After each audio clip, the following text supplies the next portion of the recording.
Hello students of class 8.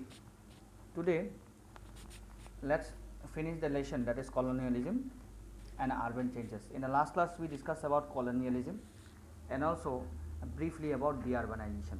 When the British came to India and they started to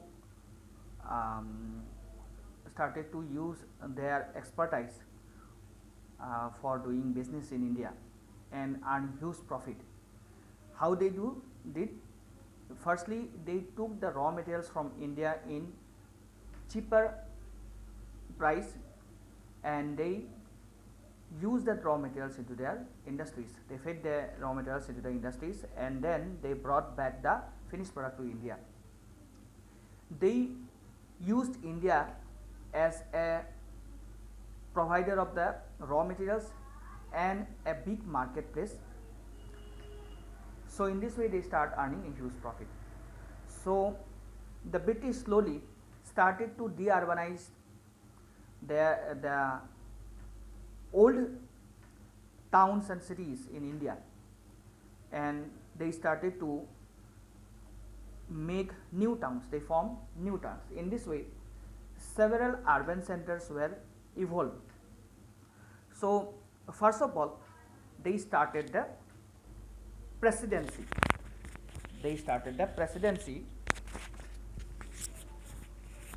So here, as they started the presidencies, what are the presidencies? The British supervised India through three main presidency towns.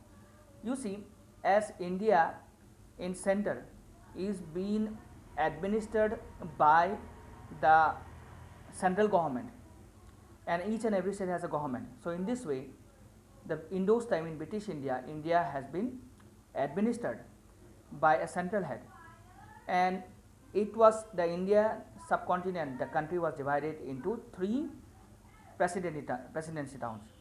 The first one is that Madras, then Bombay and Calcutta. And this Madras, Bombay and Calcutta were formed by the British. The British had made these three cities. Okay, so they were the new centers of power in India.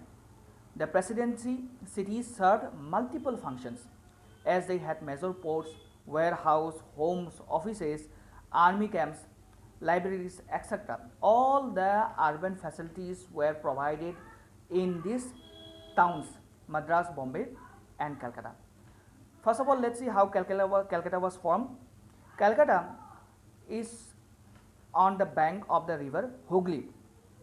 Okay, so now Calcutta is like a metropolitan city, but in those time it emerged as a modern cosmopolitan city. So it was formed during the British time. How it was formed? The British took the zamindari rights. Okay, that is the East India Company in those time took the zamindari rights, purchased the villages of Kalikata, Sutanuti and Govindakot, and these three villages were brought together to become the core city of Calcutta. And in today's Calcutta, that is the three villages which has been combined to form the today's city. Today we call Calcutta as Kolkata.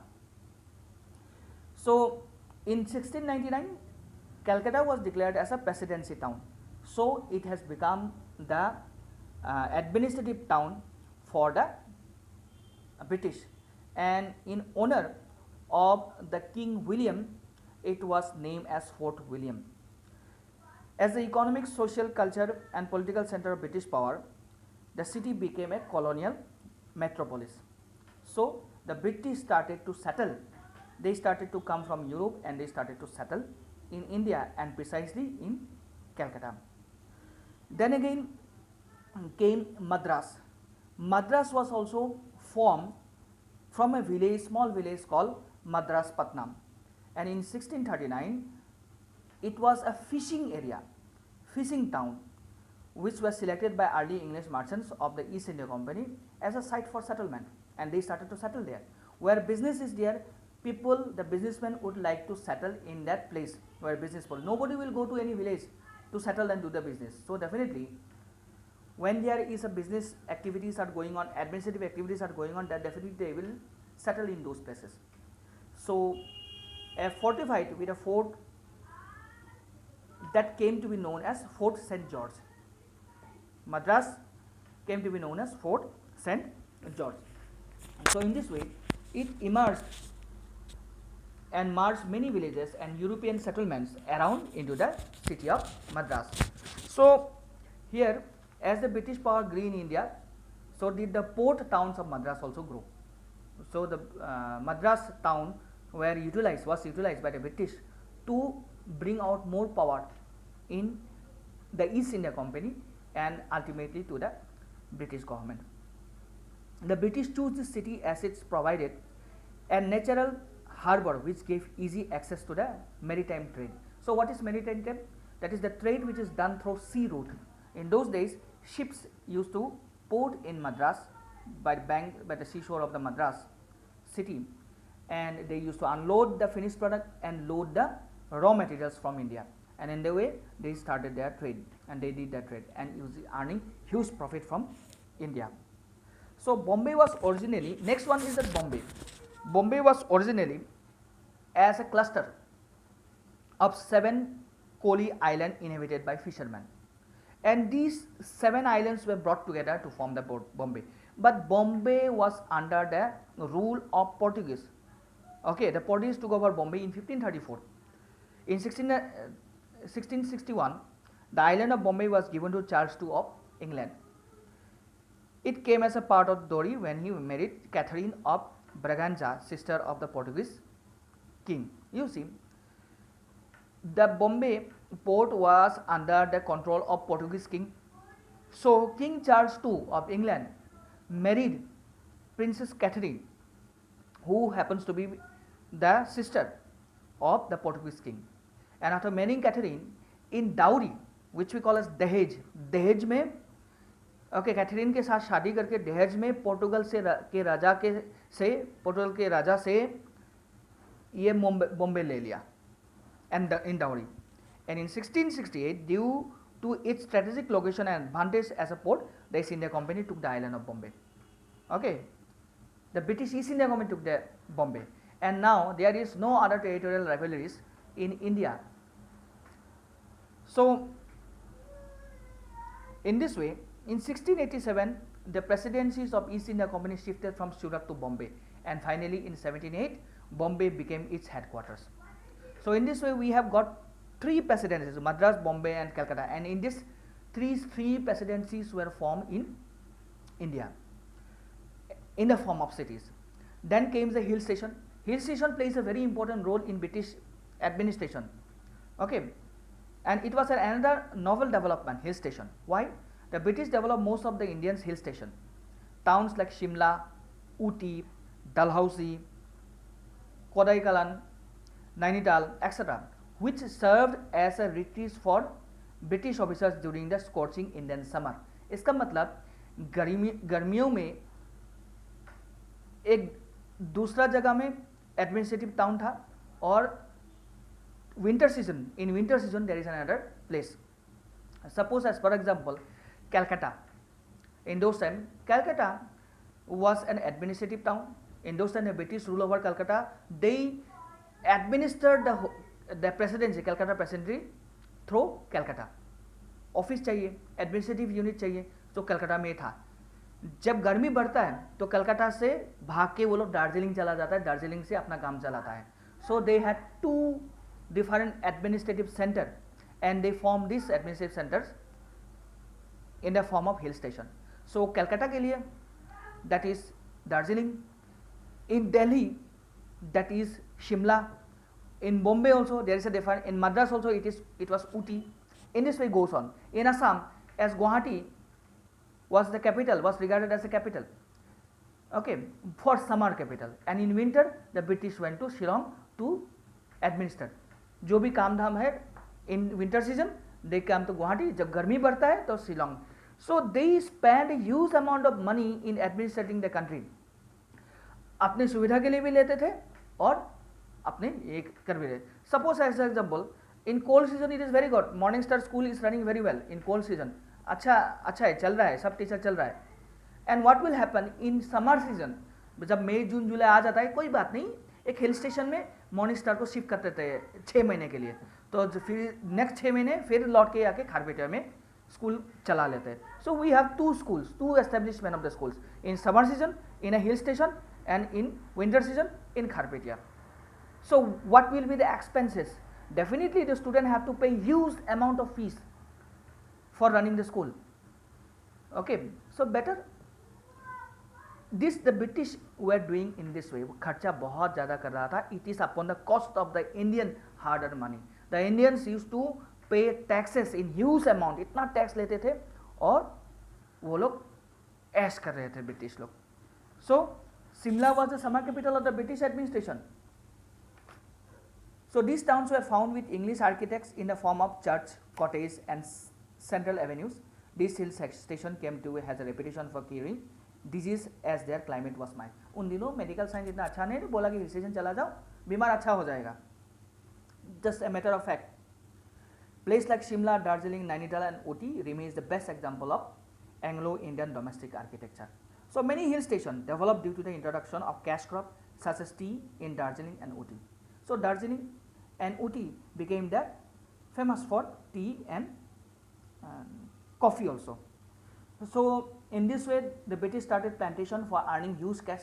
Assam also tea plantation British have started and they earn huge cash from Assam. In this way they started their business. So in this way they become the administration. The administration of urban areas. Next point is that administration of urban areas. So the administration of urban areas were towns and cities. Basically towns were compact areas with different administrative agencies from the rural areas. So around surrounding the towns walls were erected. Walls बनाया जाता था, okay, for the security of towns. City within the walls. Wall के अंदर जो city होता है, it was divided into section and these sections were called as mohallas.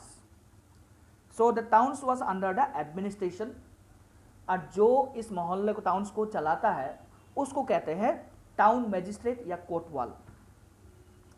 And then the मोहल्लादार जो मोहल्ला को एडमिनिस्ट्रेट करता था वो लोग मोहल्लादार कहते थे या थानेदार या दारोगास कहते थे. Definitely the police plays an important role, played a very important role in those times to administer the city. So in this way they have enacted different rules and regulation acts for effective administration of the urban areas in India in different towns and cities. Next came the police. So the police force were established. The police force was established by Lord Cornwallis, and it was through the Police Act 5 of 1861 to maintain law and order. So police station, that is thanas, were established. Each thanas were headed by a daroga. Now understood, the daroga, mohalladars. So inspectors general of police was responsible for the efficiency and discipline of the entire police department. जैसा हुआ था अभी भी ऐसा ही है. अभी भी IGP है, इंस्पेक्टर जनरल पुलिस, जो केयर करता है every districts, and in every district there is superintendent police, and above 2 or 3 superintendent police there is IG, and above the IG, inspector general police, there is a director general police who is the supreme head of the police in a state. So another thing is that public work. Lord Dalhousie first set up the public work department. Lord Dalhousie, remember, he also enacted the doctrine of lapse policy. Earlier it was a part of the job of military board. After setting up this department, various roads, canals, bridges and other public utility works were begun to construct. Railway lines, telegraph lines, means of transport and communication, all were included in this public work department. So in this way, about by 1906, about 30,000 miles of railway track were laid by the British in those times, and it is because of this we are benefited by this railway line. We have brought India together because the people could travel in those times in less amount, in less than a day. Far distance can be traveled in short period of time. So bringing the Indian people together, bringing their nationalism together. In this way, this means of transport and communication also helped the starting of nationalism, and thereby the British had to quit India. यहाँ से चला गया, खत्म, भागना पड़ा. So the Reveille plays a very important role in creating a political awakening in India. Indian peoples in different parts of the country came closer and struggled for freedom. So in this way, the administration and urban areas were also administered. They had certain public works, police work also there. In page number 43 and 44, there are certain case studies. Delhi, India Gate, the Rashtrapati Bhavan, the Parliament House, the Secretariat, the Connaught Place. Remember, these areas were built by the British and it was modified by the British in those times. India Gate during the British time, the British have built. Delhi was also built, the New Delhi was also built by the British. And India Gate, Delhi, the city of Delhi, the Rashtrapati Bhavan, the Parliament House, one person is responsible in building, in giving the architectural work to the India, and his name was Lutyens. Okay, Lutyens also designed the India Gate. Rashtrapati Bhavan was also, and the Rashtrapati Bhavan was first occupied. Okay, actually Edwin Lutyens was a British architect, and it has, the Rashtrapati Bhavan has about 340 rooms and a large courtyard in front of it. So the first person to take over the Rashtrapati Bhavan was Lord Irwin. Actually it was called as Viceroy House in those time, during the British time. लेकिन after the independence के बाद इसको कहते हैं Rashtrapati Bhavan. Okay, the parliament house, it is called as Sansad Bhavan now. Okay, and it was also designed by Sir Edwin Lutyens. So in this way, they spend a huge amount of money in building these new cities and towns in their own architecture. That is blending of the architecture of Indian, Dravidian, whatever it is. So this is the lesson. I hope so you will try to understand. If you don't understand, and then you can throw me your question, your queries in the WhatsApp group, and I will definitely give you the answers of your problem. So I hope you will try to watch this video. Next day I will start new lesson from social science, that is from the history again, I think so. That is chapter 7, education and British rule. I hope so you have got your syllabus.